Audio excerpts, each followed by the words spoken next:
El hogar de Miss Peregrine para niños peculiares. Ramson Riggs. Capítulo 2. Pasé los meses que siguieron a la muerte de mi abuelo recorriendo un purgatorio de salas de espera beige y oficinas anónimas, analizando y entrevistado, convertido en tema de conversación cuando no podía oírles, asintiendo cuando me hablaban, repitiéndome, siendo objetivo de un millar de miradas compasivas y entrecejos fruncidos. Mi padre me trataba como si fuera una reliquia frágil, temerosos de discutir o mostrarse inquietos en mi presencia, no fueran a hacerme daño.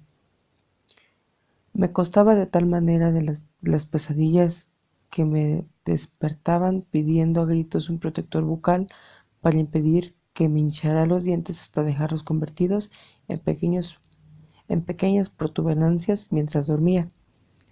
No podía cerrar los ojos sin verla, aquella cosa horrible con tentáculos en la boca. Estaba convencido de que había matado a mi abuelo y que pronto regresaría por mí. En ocasiones, aquella nauseabunda sensación de pánico me inundaba como habían hecho aquella noche y yo tenía la seguridad de que me acechaba a poca distancia, entre un grupito de árboles oscuros más allá del coche siguiente en un aparcamiento o detrás del garage donde guardaba mi bicicleta. La única solución que encontré fue dejar de salir de casa. Durante 2 semanas rehusé aventurarme incluso al camino de acceso para recoger el periódico de la mañana. Dormía entre una maraña de mantas en el suelo del lavadero, la única parte de la casa que no tenía ventanas y cuya puerta se cerraba desde adentro. Allí fue donde pasé el día del funeral de mi abuelo, sentado sobre la secadora con mi portátil, intentando ensimismarme en juegos online. Me culpaba por lo sucedido. Si al menos lo hubiese creído. Era mi continua cantinela, pero no lo había creído, ni yo ni nadie. Ahora yo sabía cómo debía de haberse sentido, porque tampoco nadie me creía a mí. Mi versión de los acontecimientos sonaba perfectamente racional hasta que me veía forzado a pronunciar las palabras en voz alta, y entonces sonaba demencial. En especial el día que tuve que pronunciarles ante el agente de policía que vino a casa, le conté todo lo que había sucedido, incluso lo de la extraña criatura. Mientras él permanecía sentado asintiendo en el otro lado de la mesa de la cocina, sin escribir nada en su cuaderno de espiral. Cuando terminé, todo lo que dijo fue: «Estupendo, gracias». Y luego volvió la cabeza hacia mis padres y preguntó si ya me habían llevado a ver a alguien, como si yo no fuera a saber lo que significaba. Le dije que tenía otra declaración que hacer y entonces alcé el dedo medio y me fui. Mis padres me gritaron por primera vez en semanas. En realidad fue una especie de alivio. Aquel viejo y dulce sonido. Yo también les grité algunas cosas desagradables, que si se alegraban de que el abuelo Portman no hubiera muerto, que si yo era el único que de verdad le había creído.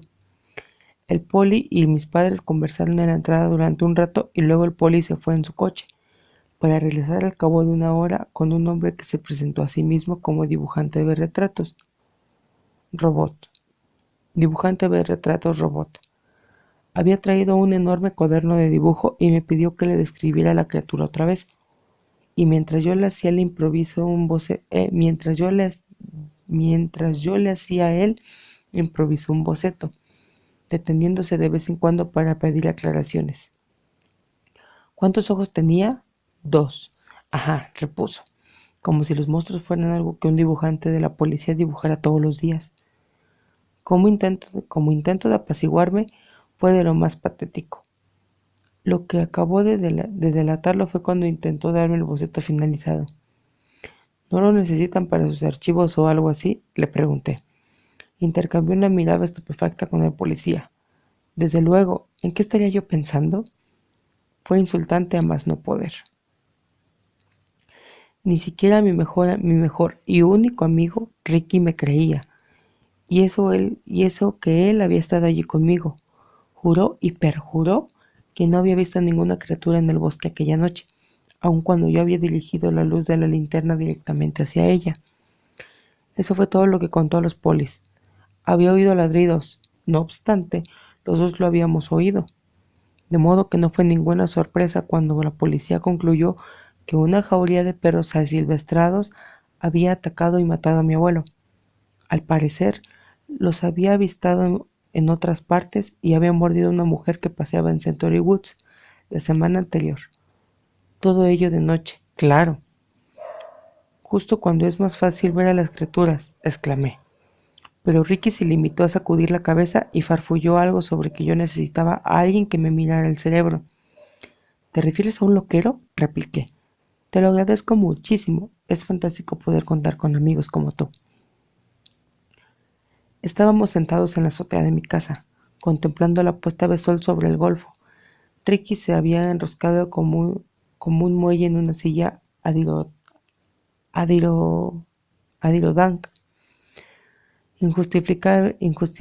injustificablemente cara de mis padres. Había traído de un viaje al país de los Amish. Tenía las piernas dobladas bajo él y los brazos cruzados con fuerza, fumando un cigarrillo tras otro con una especie de lúgubre determinación. Mi siempre parecía ligeramente incómodo en mi casa, pero me di cuenta por el modo en que sus ojos resbalaban sobre mí cada vez que me miraba que ahora no era el dinero de mis padres lo que le hacía sentirse violento, sino yo. Como quieras, tan solo intento ser sincero contigo, dijo. Sigue hablando de monstruos y van a encerrarte. Entonces, sí es que serás de verdad Edu especial. No me llames así. Lanzó lejos el cigarro con un veloz movimiento y escupió un enorme y reluciente taco de tabaco por encima de la barandilla. ¿Estabas fumando y mascando el tabaco al mismo tiempo?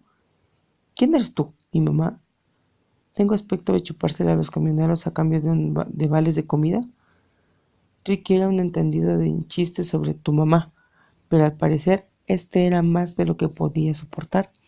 Saltó de la silla y me empujó con tal fuerza que casi me caí del tejado. Le chillé que se fuera, pero no era necesario, ya se había marchado. Pasaron meses antes de que volviera a verle. Vaya con los amigos. Al final, mis padres me llevaron a un loquero, un hombre tranquilo de piel aceitunada llamado Dr. Golan. No me resistí, sabía que necesitaba ayuda. Pensé que yo era un caso difícil, pero el doctor Golan fue sorprendentemente rápido conmigo. El modo sosegado y carente de emoción con el que me explicaba las cosas era casi hipnótico y solo necesitó 2 sesiones para convencerme de que la criatura no había sido nada más que el producto de mi exacerbada imaginación, que el trauma de la muerte de mi abuelo me había hecho ver algo que no estaba allí en realidad. Eran los relatos del abuelo Portman los que habían colocado a la criatura en mi mente, explicó el doctor Golan. Por eso era del todo lógico que, arrodillado y su cuerpo entre mis brazos, sin haberme puesto todavía el peor shock de mi joven vida, hubiera hecho aparecer el nombre del saco de mi abuelo. Incluso había un nombre para aquello. Reacción a un estrés agudo. Pues no le veo la agudeza por ningún sitio, declaró mi madre cuando oyó mi flamante nuevo diagnóstico. Su chiste no me molestó. Casi cualquier cosa sonaba mejor que loco. Sin embargo, el simple hecho de que ya no creyera en monstruos no significaba que estuviera mejor. Seguía teniendo pesadillas, estaba nervioso y paranoico, incapaz de interactuar con otras personas. Así que mis padres decidieron contratar a un profesor particular para que solo tuviera que ir a la escuela los días que sentía ánimo para ello. También, por fin, me permitieron dejar el Smart Aid, sentirme mejor. Pasó a ser mi nueva ocupación. Muy pronto tomé la decisión de ser despedido también de este. Una vez que quedó aclarada la pequeña cuestión de mi locura temporal, la función del Dr. Golan pareció consistir principalmente en escribir recetas. ¿Todavía tienes pesadillas? Tengo algo para eso. ¿Un ataque de pánico en el autobús escolar? Esto te irá bien. ¿No puedes dormir? Subamos la dosis. Todas aquellas pastillas me estaban engordando y atontando, y seguía sintiéndome deprimido, sin poder dormir más de 3 o 4 horas por noche. Fue por ese motivo que empecé a mentirle al doctor Golan. Fingí estar perfectamente cuando cualquiera que me mirara podía ver las bolsas debajo de mis ojos y el modo en que saltaba como un gato nervioso ante ruidos repentinos. Una semana falsifiqué todo un diario de sueños, haciendo que parecieran insulsos y simples, tal y como debían de ser los de una persona normal. En un sueño iba a visitar al dentista, y en otro yo volaba. 2 noches seguidas le conté, había soñado que estaba desnudo en la escuela. Entonces me interrumpió. ¿Qué hay de las criaturas? Encogí los hombros. Ni rastro de ellas. Imagino que eso significa que estoy mejorando, ¿no? El doctor Golan dio golpecitos con un bolígrafo durante un momento y luego escribió algo. Espero no me estés contando simplemente lo que crees que quiero oír. Desde luego que no, mentí, mientras mi mirada pasaba entre los títulos enmarcados que daban de fe, todos ellos de su, peri- de su pericia de varias disciplinas de la psicología, incluida Estoy seguro cómo saber cuando un adolescente sumamente estresado te está engañando. Seamos realistas por un minuto. Dejó el bolígrafo sobre la mesa.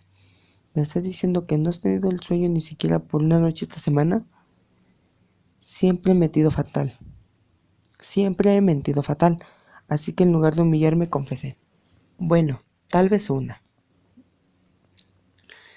La verdad era que había tenido el sueño todas las noches de aquella semana. Con pequeñas variaciones siempre sucedía lo mismo. Estoy agazapado en un rincón del dormitorio de mi abuelo, con la luz ambarina del crepúsculo retrocediendo en las ventanas y apunto en una carabina de aire comprimido de plástico rosa a la puerta. Una enorme y refulgente máquina expendedora se alza donde debería estar la cama, pero no está llena de caramelos, sino de hileras de afiladísimos cuchillos tácticos y pistolas de balas perforadas. Mi abuelo está allí, ataviado con un viejo uniforme de ejército británico, introduciendo dólares en la máquina, pero hacen falta muchísimos para comprar un arma y se nos acaba el tiempo. Por fin, un reluciente 45 gira sobre sí mismo en dirección al cristal, pero antes de caer queda atascado. Mi abuelo lanza una imprecación en yiddish, da una patada a la máquina, luego se arrodilla e introduce la mano para intentar agarrarlo, pero el brazo queda atorado. Es entonces cuando aparecen, con sus largas lenguas negras deslizándose hacia arriba por el exterior de los cristales buscando un modo de entrar.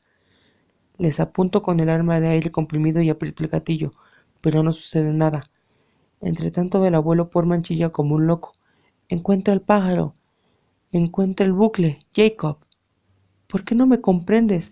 ¡Maldito Yutzi estúpido! Y entonces las ventanas se hacen pedazos. Cae una lluvia de cristales, las lenguas negras descienden sobre nosotros, entonces por lo general es cuando me despierto, empapado en sudor con el corazón desbocado y un gran nudo en el estómago. Aun cuando el sueño era simplemente el mismo y lo habíamos repasado un centenar de veces, el doctor Golan siempre quería que se lo describiera en cada sesión. Era como si interrogara a mi subconsciente, en busca de alguna pista que podría haberle escapado las 99 veces anteriores. Y en el sueño, ¿qué es lo que dice tu abuelo? Lo mismo de siempre, respondí. Aquello sobre el pájaro, el bucle y la sepultura. Sus últimas palabras, asentí. El doctor Golan juntó las yemas de los dedos de ambas manos y los presionó contra la barbilla, la viva imagen de un loquero meditabundo. ¿Alguna idea sobre lo que podría significar? Claro, una mierda. Eso es lo que significa. Vamos, no hablas en serio. Yo quería actuar como si no me importaran las últimas palabras de mi abuelo, pero claro que me importaban.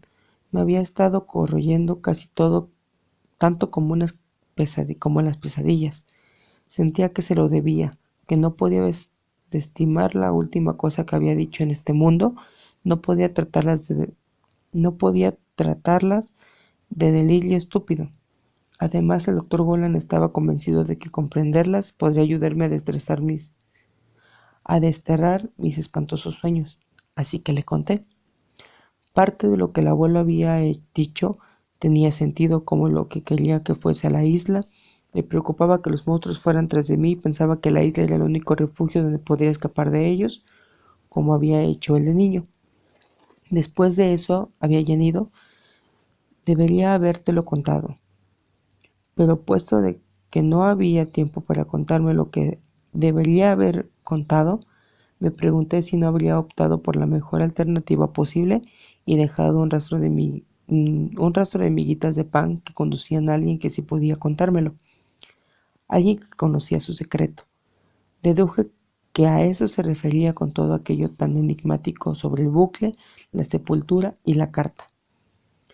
Durante algún tiempo pensé que el bucle podría ser una calle de Circle Village, un barrio residencial que no era otra cosa que calles serpenteantes sin salida, y que Emerson podría ser alguien que con mi abuelo se había carteado, un viejo camarada de la guerra con quien se había mantenido en contacto o algo parecido. Quizá el tal Emerson vivía en Circle Village en uno de los bucles, por así decirlo, que conformaban sus calles junto a un cementerio, y una de las cartas tenía fecha del 3 de septiembre de 1940. Y era esa la que yo debía leer. Sabía que sonaba cosa de locos, pero cosas más demenciales han resultado ser ciertas. Así pues, al no encontrar en online más que callejones sin salida, me dirigí al centro cívico de Circle Village, donde los ancianos del lugar se reúnen para jugar el tejo y hablar de la última operación sufrida. Allí pregunté dónde estaba el cementerio y si alguien conocía a un tal señor Emerson. Me miraron como si me estuviera creciendo otra cabeza del cuello y desconcertados por el hecho de que un adolescente les dirigiera la palabra. No había cementerio en Circle Village, ni nadie en el barrio que se llamara Emerson, ninguna calle con un nombre tan ridículo como Camino del Bucle o Avenida del Bucle o Bucle, lo que fuera. Fue un completo fracaso. Con todo, el doctor Gola no me permitió abandonar. Sugirió que dirigiera mi atención a Ralph Waldo Emerson, un antiguo poeta supuestamente famoso. Emerson escribió una buena cantidad de cartas, dijo. A lo mejor es a eso a lo que se refería tu abuelo. Parecía como si estuviera dando palos de ciego, pero solo por quitarme a Goland de encima, una tarde pedí a mi padre que me dejara en la biblioteca. Averigüé rápidamente de Ralph Waldo Emerson. En efecto, había escrito gran cantidad de cartas que habían sido publicadas. Durante unos 3 minutos me sentí emocionado de verdad, como si estuviera cerca de un gran descubrimiento. Y entonces, dos cosas resultaron evidentes. Primero, que Ralph Waldo Emerson había vivido y fallecido en el siglo XIX, y por lo tanto no podía haber escrito ninguna carta fechada el 3 de septiembre de 1940. Y el segundo, que sus escritos eran tan densos y arcanos que era imposible que hubiera tenido el menor interés para mi abuelo, que no era precisamente lector ávido. Descubrí las cualidades soporíficas de Emerson por las malas, es decir, quedándome dormido sobre el libro, babeando sobre un ensayo titulado Confía en ti mismo, y reviviendo el sueño de la máquina expendedora por sexta vez esa semana. Desperté chillando y fui expulsado sin miramientos de la biblioteca, maldiciendo todo el tiempo al doctor Golan y sus estúpidas teorías. La gota que colmó el vaso llegó al cabo de unos pocos días, cuando mi familia decidió que era hora de vender la casa del abuelo Portman. Sin embargo, antes de que se permitiera la entrada a posibles compradores, había que vaciar y limpiar el lugar, siguiendo el consejo del doctor Golan. Pensó que sería bueno para mí enfrentarme al escenario del trauma. Fui reclutado para ayudar a mi padre y a la tía Susie a clasificar las pertenencias de mi abuelo. Al principio de nuestra llegada a la casa, mi padre no dejó de preguntarme si estaría bien. Sorprendentemente, yo parecía estarlo.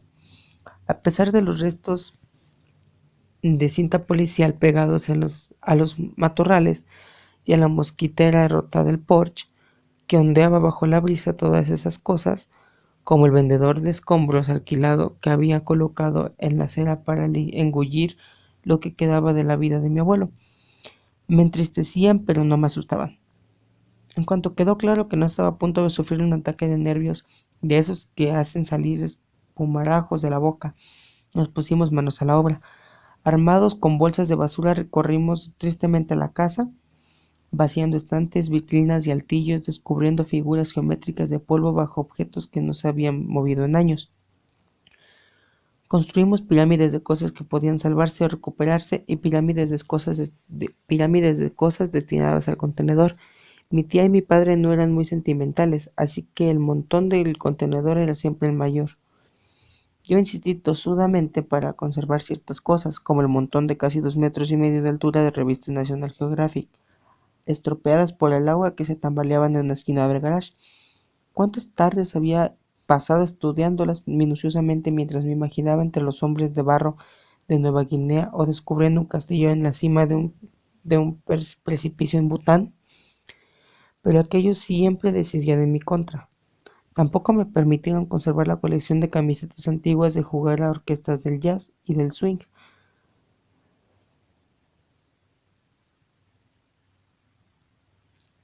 Perdón. Tampoco me permitieron conservar la colección de camisetas antiguas de jugar a bolos del abuelo.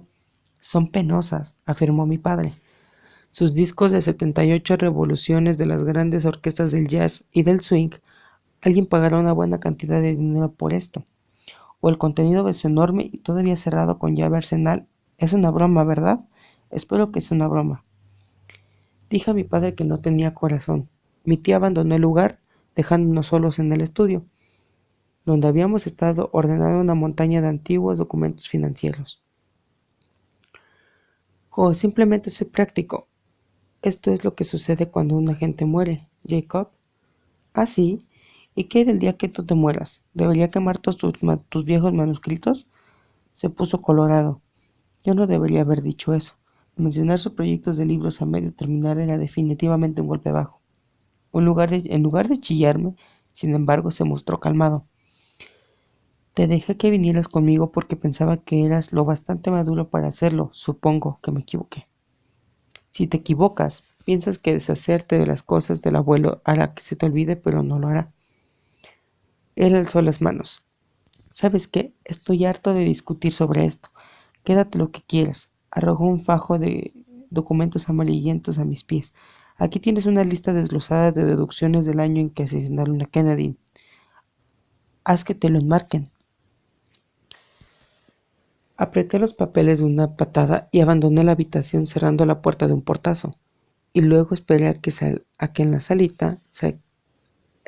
la salita que salieran y se disculparan. Cuando oí ponerse en marcha la trituradora supe que no iban a hacerlo. Así que crucé la casa dando fuertes pisotones y me encerré en el dormitorio. Olía a rancio, a cuero de zapatos y a la colonia levemente ácida de mi abuelo.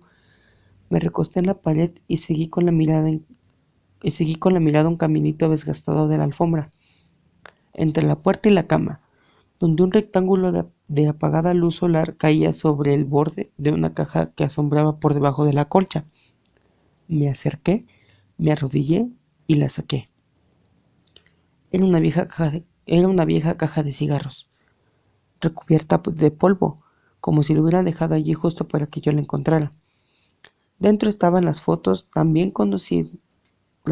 también conocía: el chico invisible, la chica que levitaba, el levantador de cantos rodados, el hombre con la cara pintada en la parte posterior de la cabeza. Eran frágiles y se empezaban a pelear. Y se empezaban a pelar. También eran más pequeñas de lo que recordaba, y al mirarlas ahora, ya casi adulto, me llamó la atención lo descarada que era la falsificación. Una leve quemadura y un raspado eran probablemente todo lo que hizo falta para que desapareciera la cabeza del chico invisible. La gran roca que alzaba aquel muchacho tan sospechosamente escuálido podía haber sido creada fácilmente con yeso o espuma, pero tales observaciones eran demasiado sutiles para un niño de 6 años, en especial uno que quería creer. Debajo de aquellas fotos había 5 más que el abuelo Portman jamás me había mostrado. Me pregunté por qué hasta que las miré con más detenimiento. 3 estaban manipuladas de un modo tan evidente que incluso un niño lo habría advertido. Uno era una doble exposición ridícula de una niña atrapada en una botella. Otra mostraba a una criatura que levitaba suspendida por algo oculto en la oscuridad. La tercera era un perro con el rostro de un niño pegado encima. Como si estas no fueran lo bastante estrafalarias, las últimas dos eran sacadas de una pesadilla de David Lynch. Una era un infeliz joven contorsionista efectuando un espantoso puente. En la otra, una pareja de extrañas gemelas parecían vestidas con los disfraces más estrambóticos que había visto jamás. Incluso cuando mi abuelo, que me había llenado la cabeza con historias de monstruos con tentáculos por lenguas, había comprendido que esas imágenes provocarían pesadillas a cualquier niño.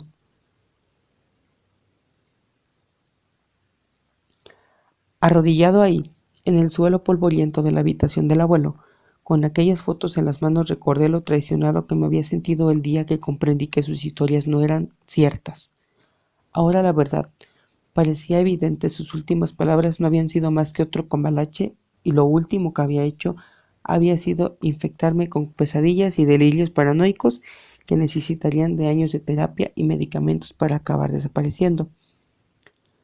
Cerré la caja y la llevé a la salita, donde mi padre y mi tía Susie vaciaban en aquellos momentos un cajón lleno de vales de descuento recortados pero jamás utilizados. En una bolsa de basura les ofrecí la caja, no preguntaron qué había dentro. ¿De modo que es esto todo?, preguntó el doctor Golan. ¿Su muerte careció de sentido? Ya había estado tumbado en el diván observando que una pecera situada en el rincón donde su único prisionero dorado nadaba en perezosos círculos. A menos que a usted se le ocurra algo mejor, sí, repuse. ¿Alguna gran teoría sobre su significado que no me haya contado? De lo contrario, ¿qué? De lo contrario, no es más que una pérdida de tiempo. Suspiró y se pellizcó el camballete de la nariz como si intentara disipar un dolor de cabeza. De lo que significaban las últimas palabras de tu abuelo no es algo sobre lo que yo tenga que sacar una conclusión, continuó. Es lo que tú pienses lo que importa. Eso es una porquería de psicología barata, escupí. No es lo que yo piense lo que importa, sino la verdad. Pero imagino que jamás lo sabremos, así que ¿a quién le importa? Límitese a doparme y a cobrar las facturas. Quería que se enfureciera, que discutiera, que insistiera que yo estaba equivocado, pero en su lugar permaneció sentado con cara inexpresiva, tamborilando sobre el brazo de un sillón con el bolígrafo. Me parece que te estás rindiendo, dijo tras un momento. Me siento desilusionado. No das la impresión de los que tiran la toalla.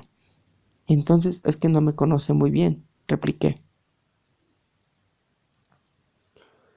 No podría haber estado de menos humor para una fiesta. Supe que se me venía encima en cuanto mis padres empezaron a soltar indirectas, nada sutiles, sobre lo aburrido y poco interesante que iba a ser el próximo fin de semana, cuando todos sabíamos perfectamente que yo iba a cumplir los 16. Les había suplicado que se saltaran la fiesta de este año, porque en otras razones no se me ocurría ni una sola persona a la que quisiera invitar, pero a ellos les preocupaba que pasara demasiado tiempo solo. Estaba convencido de que hacer vida social era terapéutico.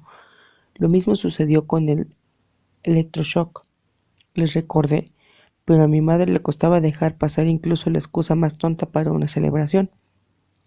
En una ocasión, invitó a unos amigos para celebrar el cumpleaños de nuestra cacatúa enana, en parte porque le encantaba presumir de casa.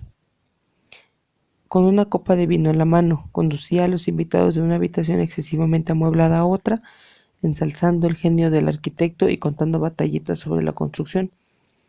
Estos apliques tardaron meses en llegar de Italia. Acabamos de llegar a casa tras mi desastrosa sesión con el doctor Golan y seguí a mi padre al interior de la salita, sospechosamente oscura, mientras él mascullaba cosas como: qué lástima que no hayamos planeado nada para tu cumpleaños y... bueno, siempre nos queda el año próximo.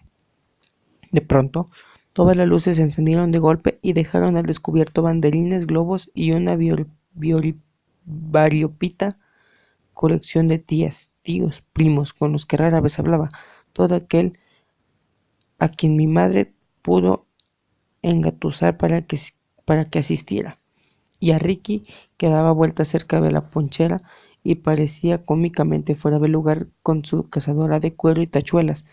Una vez que todo el mundo acabó de lanzar aclamantes entusiastas y yo dejé de fingir sorpresa, mi madre me rodeó con el brazo y susurró: ¿Estás contento? Yo estaba cansado y solo quería jugar Warship 3 de Summoning antes de acostarme con el televisor encendido. Pero, ¿qué iba a hacer enviar a todo el mundo a casa?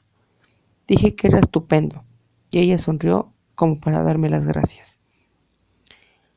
¿Quieren ver mi última adquisición?, canturreó mi madre sirviéndose un poco de chardonnay antes de conducir a un grupo de parientes escaleras arriba. Ricky y yo saludamos con un movimiento de cabeza desde los extremos opuestos de la habitación. Ricky y yo nos saludamos con un movimiento de cabeza desde los extremos opuestos de la habitación, accediendo táctilmente a tolerar cada uno la presencia del otro durante 1 hora o 2. No habíamos hablado desde el día en que casi me hace caer del tejado, pero ambos comprendíamos la importancia de mantener la ilusión de tener amigos. Estaba a punto de ir a hablar con él cuando mi tío Bobby me agarró del codo y me condujo a un rincón. Bobby era un tipo fornido que conducía un coche grande, vivía en una casa grande y acabaría por sucumbir a un gran ataque al corazón provocado por todo el foie gras y Monster Think Burger que había introducido en su colon a lo largo de los años, dejándoselo todo a los porretas de mis primos y a su diminuta y callada esposa. Él y mi tío les eran compresidentes de Smart 8 y tenían la costumbre de hacer esto: arrastrar a la gente a los rincones para mantener charlas misteriosas, como si planearan un golpe de la mafia en lugar de felicitar a la anfitriona por su guacamole. Así pues, tu madre me cuenta que realmente estás superando todo este asunto del abuelo. Mi asunto, nadie sabía cómo llamarlo. Reaccioné con un estrés agudo, sentencié. Reacción a un estrés agudo, sentencié. ¿Cómo? Eso es lo que me pasa, sea lo que sea. Eso está bien, me alegro de oírlo. Agitó una mano como si quisiera dejar toda aquella situación desagradable a nuestra espalda. Así que tu madre y yo estábamos pensando que te parecería acercarte a Tampa este verano para ver cómo funciona ahí el negocio familiar. ¿Trabajar conmigo en el cuartel general durante un tiempo? A menos que te encante llenar estantes, rió tan fuerte que dio un involuntario paso atrás. Incluso podrías alojarte en casa, pescar sábados conmigo y tus primos los fines de semana. A continuación pasó 5 largos minutos describiendo un yate nuevo y lo hizo con tal minuciosidad que resultó casi pornográfico, como si eso por sí solo fuera razón suficiente para cerrar el trato. Cuando finalizó, sonrió ampliamente y alargó la mano para que se la estrechara. ¿Qué te parece, pues, J-Dog? Supongo que estaba destinada a ser una oferta que yo no podía rechazar, pero habría preferido pasar el verano en un campo de trabajos forzados en Siberia antes de vivir con mi tío y sus hijos malcriados. En cuanto a trabajar en el cuartel general de Smart 8, sabía que probablemente era una parte inevitable en mi futuro, pero había contado con disponer de al menos unos cuantos veranos más de libertad y 4 años de universidad antes de haberme forzado a encerrarme en una jaula corporativa. Vacilé intentando pensar en una salida elegante, pero en su lugar lo que dije fue: no estoy seguro de que mi psiquiatra lo considere tan buena idea justo ahora. Sus cejas pobladas se juntaron. Asintiendo vagamente, repuso: oh, bueno, claro, desde luego, nos limitaremos a improvisar sobre la marcha. Entonces, chico, ¿qué te parece eso? A continuación se alejó sin esperar una respuesta, fingiendo ver a alguien en el otro extremo de la habitación cuyo codo debía agarrar. Mi madre anunció que era hora de abrir los regalos. Siempre insistía en que lo hiciera delante de todo el mundo, lo que era un problema porque, como puede que ya había mencionado antes, no soy bueno y mintiendo. Eso significa también que no sirvo para fingir que me gustan los regalos reciclados, los CDs de música country navideña o las suscripciones a revistas de caza y pesca. Durante años el tío les había mantenido la desconcertante falsa ilusión de que a mí me gusta el aire libre. Pero por una cuestión de decoro, forcé una sonrisa y sostuve en alto cada tontería que desenvolvía para que todos la admiraran, hasta que el montón que quedaba sobre la mesa de centro quedó reducido a solo 3. Alargué la mano para recoger el más pequeño. Dentro estaba la llave del lujoso turismo de 4 años de antigüedad de mis padres. Iban a comprarse uno nuevo, explicó mi madre, así que yo heredaba el viejo. Mi primer coche. Todo el mundo profirió exclamaciones de asombro y alegría, pero yo sentí que mi rostro enrojecía. Era demasiado parecido a chulear el hecho de aceptar un regalo tan espléndido delante de Ricky, cuyo coche costó menos que mi asignación mensual a los 12 años. Daba la impresión de que mis padres estaban empeñados en seguir que me importara el dinero.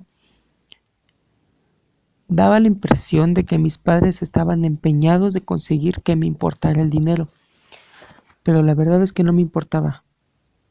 Por otra parte, es fácil decir que no te importa el dinero cuando lo tienes en gran cantidad.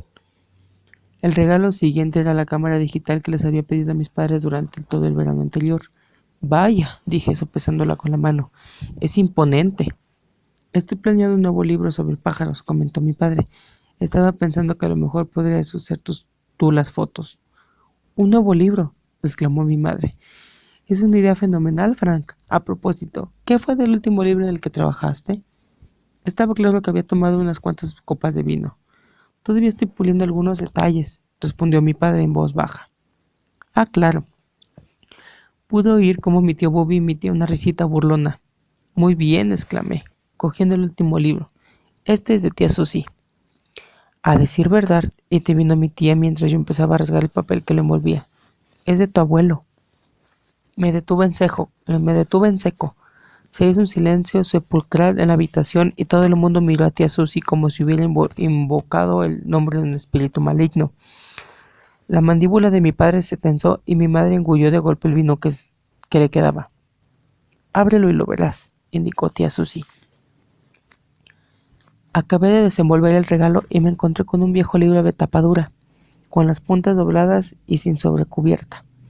Era una antología de la obra de Ralph Waldo Emerson. Clavé la mirada en él como si intentara leer a través de la cubierta, incapaz de entender cómo había ido a parar a mis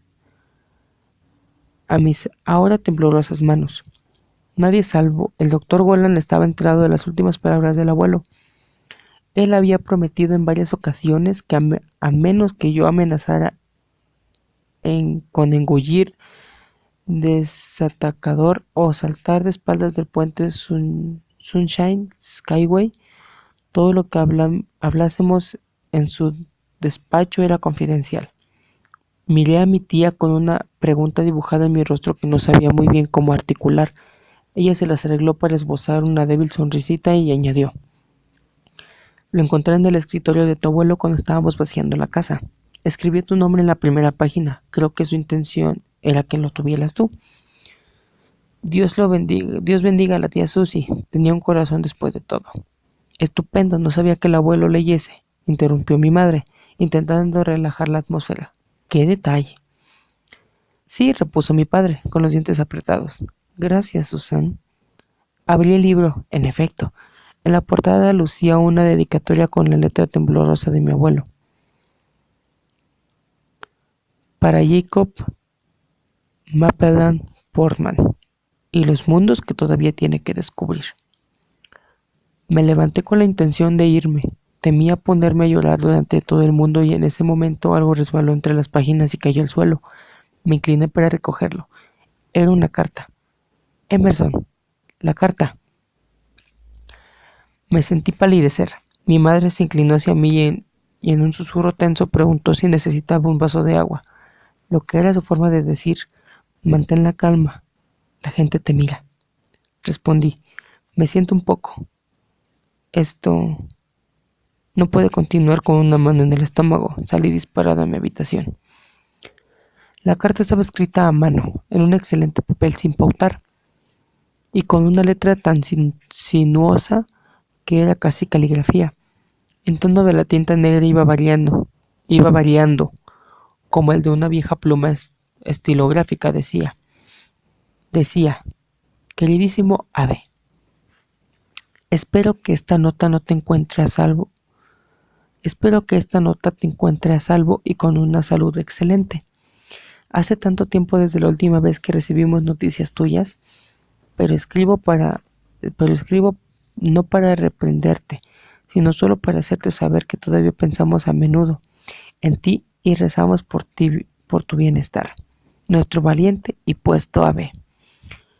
En cuanto a la vida en la isla, poco ha cambiado, aunque nosotros preferimos que las cosas se mantengan tranquilas y metódicas. Me pregunto si te reconoceríamos después de tantos años, aunque estoy segura de que tú sí nos reconocerías a nosotros, los pocos que quedamos, claro. Significaría mucho tener una fotografía reciente tuya. Si tienes alguna, incluido una instantánea mía en un poco antigua. Te echa muchísimo de menos. ¿Le escribirás? Con respeto y admiración, directora Alma Lefey Perry. Tal como prometí, el autor había incluido una vieja instantánea. La sostuve bajo el resplandor de mi lámpara de escritorio intentando ver algún detalle en el rostro perfilado de la mujer, pero no había nada especial. La imagen era tan extraña y, sin embargo, no se parecía nada a las fotografías de mi abuelo.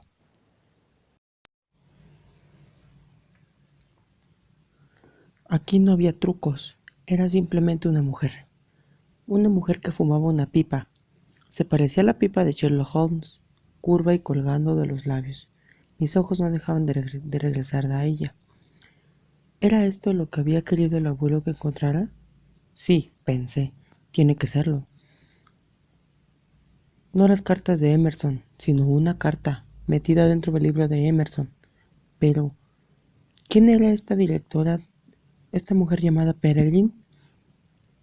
Estudié el sobre en busca de una dirección, pero solo encontré un matasellos descolorido en el que se leía Ken Home is Simru, Ucrania. Ucrania, eso era Gran Bretaña. Y sabía, por haber estudiado distintos atlas de niño, en que Simru significaba Gales. Ken Home is tenía que ser la isla de Miss Peregrine, había mencionado en su carta. ¿Podría tratarse de la misma isla en la que mi abuelo había vivido de niño? 9 meses atrás me había dicho que encontraba el pájaro. 9 años atrás había jurado que el centro de acogida en el que había vivido estaba protegido por un pájaro que fumaba en una pipa. A los 7 años yo había tomado tal declaración de un modo literal, pero la directora de la foto fumaba en pipa, y su nombre era Peregrine, una clase de halcón. Y si el pájaro que mi abuelo quería que encontrase fuera en realidad la mujer que lo había rescatado, la directora del orfanato, a lo mejor seguía en la isla, tras todos estos años más vieja que Matusalén, pero cuidaba por algunos de sus pupilos, niños que habían crecido y jamás se habían ido. Por primera vez, las últimas palabras de mi abuelo empezaron a adquirir una especie de extraño sentido. Él quería que fuese a la isla y encontrara a esa mujer, a su vieja directora. Si alguien conocía los secretos de su infancia, era ella, pero el matasellos del sobre era de hacía 15 años. ¿Seguiría todavía viva? Mentalmente, efectué unos cuantos cálculos rápidos. Si había estado dirigiendo un hogar para niños en 1939 y tenía, pongamos, 25 años en aquella época, entonces ahora tendría más de 90 años, de modo que era posible. Había personas más viejas en Inglewood que todavía vivían solas y conducían. E incluso si Miss Peregrine hubiera fallecido en el periodo de tiempo transcurrido desde que enviara la carta, seguramente quedará alguien en Kenholm que pudiera ayudarme, alguien que había conocido al abuelo Portman de niño, alguien que conocía sus secretos. Nosotros había escrito ella, aquellos pocos que quedamos.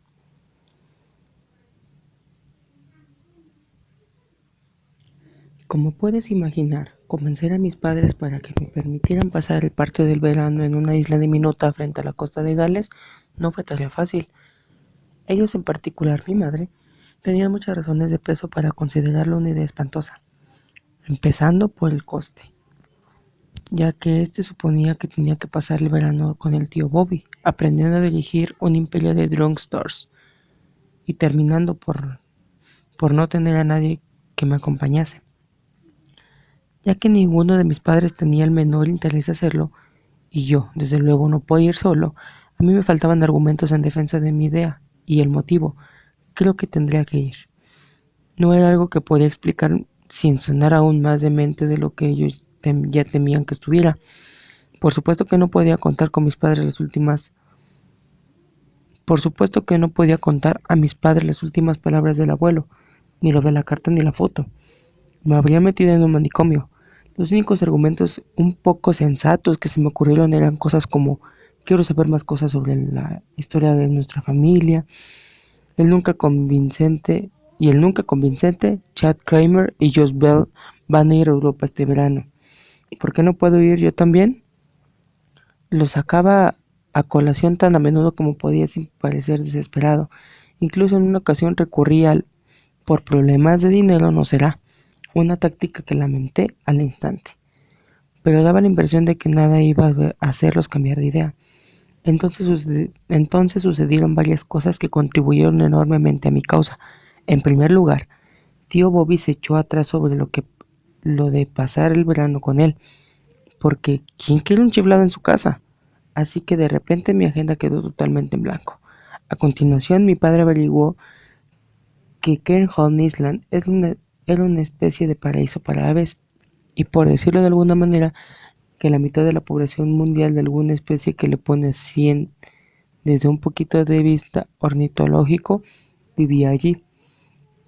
Empezó a hablar con frecuencia sobre su hipotético libro nuevo y siempre que salía el tema yo hacía todo lo que podía por animarle y parecer interesado. Pero el factor clave fue el Dr. Golan. Tras un mínimo intento de persuadirlo, nos dejó anonadados a todos al no tan solo refrendar la idea, sino animar a mis padres para que me permitieran ir. Podría ser bueno para él, dijo a mi madre tras una sesión una tarde. Su abuelo convirtió ese lugar en algo mitológico y visitarlo quizá le ayudaría a desmitificarlo. Verá que es tan normal y carente de magia como cualquier otro sitio, y en consecuencia las fantasías de su abuelo perderán poder. Podría ser un modo muy efectivo de combatir fantasía con realidad. Pero yo pensaba que él ya no creía en esas cosas, repuso mi madre, volviéndose hacia mí. ¿Crees en esa cosa, Jake? No, le aseguré. No de un modo consciente, añadió el doctor Goran, pero es su subconsciente lo que le causa problemas en estos momentos, los sueños, la ansiedad. ¿Y realmente cree que ir allí podría ayudarle?, preguntó mi madre, mirándole con los ojos entornados como si preparara para escuchar la cruda realidad. Cuando se trataba de cosas que yo debía o no debía hacer, la palabra del doctor Golan era ley, y ese fue todo lo que hizo falta. Tras eso, las piezas fueron encajando con sorprendente rapidez. Compramos los billetes de avión, planificamos horarios e hicimos planes. Mi padre y yo iríamos a pasar 3 semanas en junio. Me pregunté si eso no sería demasiado tiempo, pero él afirmó que era lo mínimo para llevar a cabo un estudio exhaustivo sobre las colonias de pájaros de la isla. Imaginé que mi madre pondría objeciones. ¿3 semanas enteras? Pero cuanto más se acercaba nuestro viaje, más entusiasmada parecía estar. Mis dos hombres, decía con una sonrisa radiante, que marchan a una gran aventura. La verdad es que encontré su entusiasmo un tanto conmovedor, hasta la tarde en la que la oí por casualidad hablando por teléfono con una amiga desahogándose sobre lo satisfecha que estaba de recuperar su vida durante 3 semanas y no tener que estar pendiente de 2 niños que no salen a arreglársela solo. Y que no estar pendiente de 2 niños que no saben arreglársela solos. Yo también te quiero, quise decir con todo el sarcasmo hiriente del que era capaz, pero ella no me había visto y me quedé callado. Sí que la quería, desde luego, pero solo porque querer a tu madre es obligatorio, no porque fuera alguien con quien me gustaría cruzarme en la calle. algo que ella no haría de todos modos. Caminar es cosa de pobres. Durante 3 semanas, entre el final de la escuela y el inicio de nuestro viaje, hice todo lo posible por verificar que la señora Alma Lefay Peregrine seguía residiendo entre los vivos, pero las búsquedas por internet no dieron ningún resultado. Suponiendo que siguiera viva, había tenido la esperanza de ponerme en contacto con ella por teléfono para advertirle al menos que iba a ir, pero no tardé en descubrir que casi nadie tenía teléfono en Cairnholm. Solo había uno que daba servicio a toda la isla, así que ese fue el que marqué. Hizo falta casi un minuto para establecer la comunicación. La línea siseaba y daba chasquidos, luego se quedaba en silencio y volvía a sisear otra vez, de modo que pude percibir cada kilómetro de la inmensa distancia que nos separaba. Por fin oí aquel extraño timbre europeo, rap, rap, rap, rap, y un hombre que parecía totalmente ebrio descolgó el teléfono. «Oye del Sacerdote», vociferó. Había un ruido de 1000 demonios de fondo, la clase de clamor sordo que uno esperaría en el punto álgido de una fiesta enloquecida en una residencia universitaria. Intenté identificarme, pero no creo que él pudiera oírme. «Oye del Sacerdote», volvió a vociferar. «¿Quién es?». Pero antes de que yo pudiera decir nada, apartó el auricular de su oído para gritarle a alguien. «Dije que cerraseis el pico, bastardos atontados. Estoy al...». Y entonces la línea se cortó. Permanecí sentado con el auricular contra la oreja durante un prolongado y perplejo momento. Luego colgué.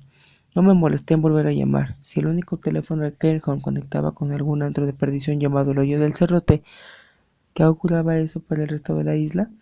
¿Pasaría mi primer viaje a Europa esquivando a maníacos borrachos y observando aves defecando en playas rocosas? Tal vez sí, pero si eso significaba que por fin sería capaz de enterrar el misterio de mi abuelo y proseguir con mi poca interesante vida, valía la pena soportar lo que fuera.